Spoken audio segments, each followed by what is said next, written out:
ভীষণ একটা tough situation, একটা টাফ কথা আজকে উঠে এসেছে তার অনুভূতি থেকে। সে কিন্তু সব সময় ফিল করছে যে হয়তো এই সম্পর্কটা থেকে হয়তো তাকে রিলিজ নিতে হতে পারে, কারণ সে কিন্তু আদতে বাই হার্ট এই সম্পর্কটাকে অ্যাকসেপ্ট করতে পারছে না। ভীষণ কোনো কারণ, একটা বড় কোনো কারণ তার কাছে কিন্তু মানে তৈরি হয়েছে।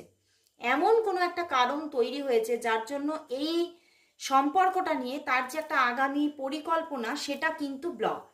সে কোনো পরিকল্পনা নিতে পারছে না এবং এই সম্পর্কটা পুরোপুরিভাবে নিজের জীবনে অ্যাকসেপ্ট করতেই পারছে না। এবং এই সম্পর্কটা আগামীতে আর কতদিন নিজের সঙ্গে মানে রাখতে পারবে বা এই সম্পর্কে নিজেকে রাখতে পারবে সেইটা নিয়ে ওনার মনে কিন্তু ভীষণ ডাউট আছে।